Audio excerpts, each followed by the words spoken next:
Bonjour tout le monde, quel bonheur de vous retrouver sur Massa Délices. Aujourd'hui, je vous présente une recette du gâteau de pâte en filament ou la pâte qtaïf. Je vous propose une recette facile et simple. Vous allez avoir un gâteau qui est croustillant à l'extérieur, tendre à l'intérieur, bien imbibé de miel, avec des étapes faciles à réaliser, des astuces qui vont vous permettre de mieux le réussir. Le voici. Avant tout, j'ai besoin, pour préparer ce gâteau, bien sûr, on a besoin de pâte en filament, la pâte qtaïf, comme vous voyez ici. Alors moi, j'ai ici 500 g de celle-ci. Et c'est une pâte commerciale, je ne l'ai pas faite maison. Il existe plein de recettes sur YouTube de préparation de cette pâte. Elle est très facile, c'est juste à base de farine, de maïzena et de l'eau, un peu de sel bien sûr. Donc tout le monde peut la réaliser. Moi je l'ai à la maison, donc je prépare mon gâteau avec cette pâte commerciale. Mais les ingrédients de base sont le beurre clarifié, l'eau de fleur d'oranger, un peu de sucre. Alors moi je vais utiliser les noix de Grenoble concassées ici, une quantité de noix de Grenoble et une quantité d'arachide ou de cacahuètes. J'ai ici environ 500 g des deux. Premièrement, le problème avec la pâte commerciale, des fois elle sèche facilement.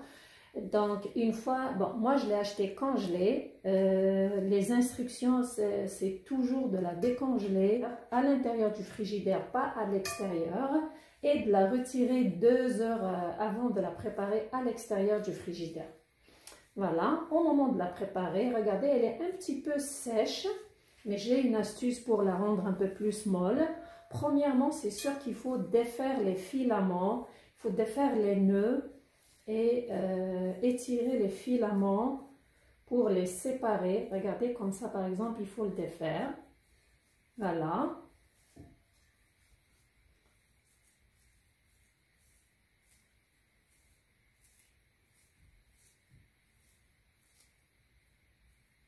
Pour prendre son temps pour bien défaire la pâte, c'est très important de ne pas laisser aucun nœud de la pâte pour la rendre moins sèche et un peu plus humide. Il y a ceux qui la font cuire quelques secondes à la vapeur, mais une astuce qui est plus simple que ça, plus pratique.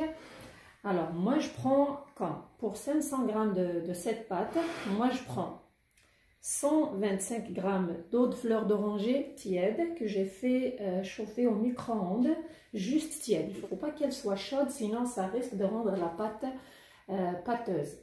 Je vais l'arroser avec celle-ci, l'arroser tout en la mélangeant. En même temps, ça va la parfumer. Je vais verser toute cette eau, m'assurer d'imbiber toute la pâte avec ce mélange, juste comme ça. D'ailleurs, vous allez la sentir, elle est moins sèche, elle est un peu plus humide. Voilà.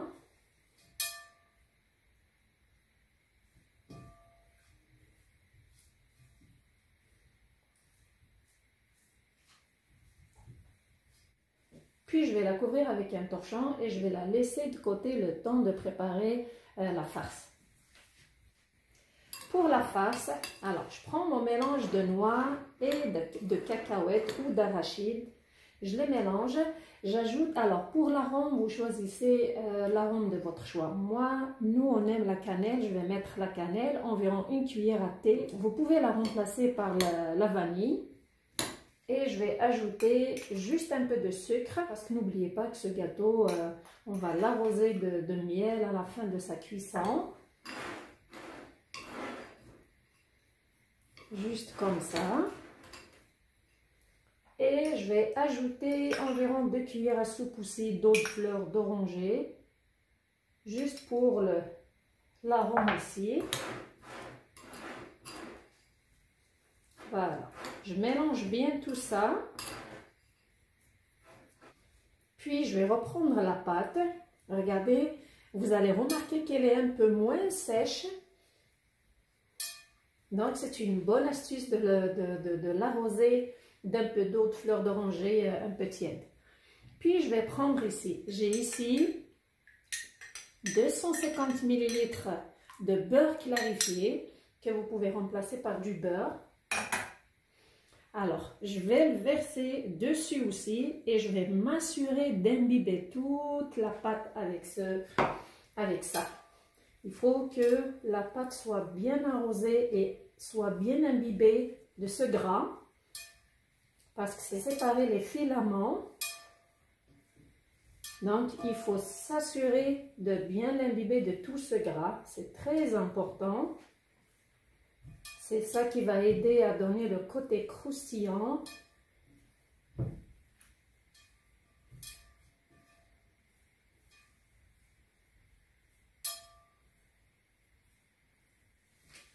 Et une fois que vous remarquez que la pâte a changé de couleur, elle n'est plus blanche comme avant, à cause de l'ajout du beurre clarifié, regardez. Et c'est un signe que toute la pâte s'est enrobée du gras. Donc, elle est prête. Juste après, prenez la forme d'un plat de votre choix. Moi, je vais prendre celui-ci qui est anti-adhésif. Alors, je le sépare en deux, comme ceci. Je prends la première couche. Je vais prendre soin de l'étaler. Il faut séparer les filaments, ne pas laisser de boules, comme ceci. La déposer au fond et séparer les filaments. Il faut que la pâte soit aérée, il ne faut pas qu'elle soit dense, sinon après la cuisson, ça va être pas. Pas laisser de trous aussi, comme ceci.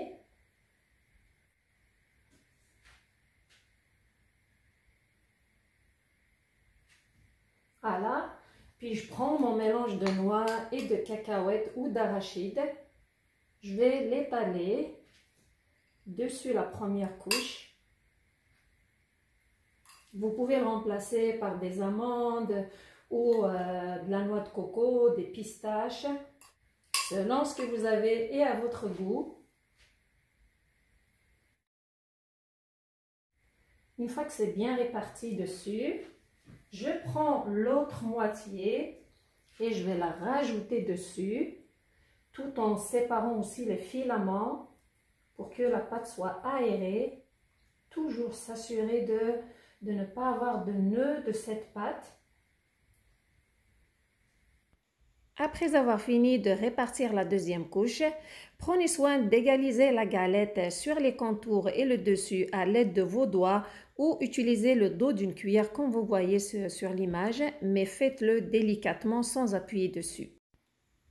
Pour avoir le côté croustillant du gâteau, prenez un peu de beurre clarifié, vous badigeonnez celui-ci dessus, puis allumez votre four. Il faut qu'il soit chaud avant de mettre le gâteau dedans et vous le faites cuire jusqu'à ce qu'il soit bien doré par-dessus. Le temps que le gâteau est en train de cuire, je vais préparer le miel avec lequel je vais l'arroser.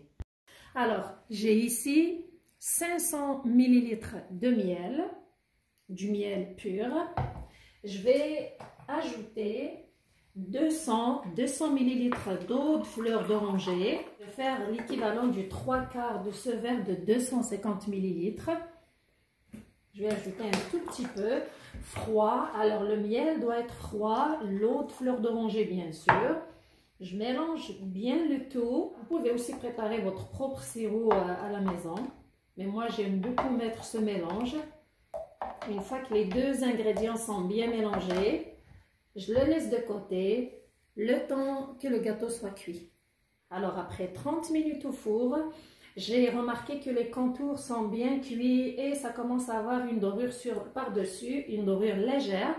J'ai monté le gâteau en haut et je l'ai laissé, je lui ai donné un autre 5 minutes et le voici, il est prêt.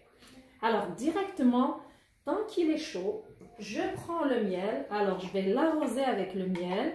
Donc il faut que le gâteau soit chaud et le miel froid. C'est très important ce contraste de température pour qu'on puisse garder le croustillant dessus. Et l'arroser tout par-dessus, comme ceci. Voilà, il l'absorbe. Le gâteau est en train de l'absorber. Voilà. Vous entendez le crépitement de la pâte? Par la suite, je vais laisser le gâteau environ 1 heure pour lui permettre d'absorber le miel. Après ce temps de repos, le gâteau a pu s'imprégner du miel. Il reste encore un peu au fond du plat. Je vais le décorer avec la poudre de pistache, mais vous pouvez utiliser de la noix de coco, des amandes moulues, des arachides moulus, ce que vous avez sous la main.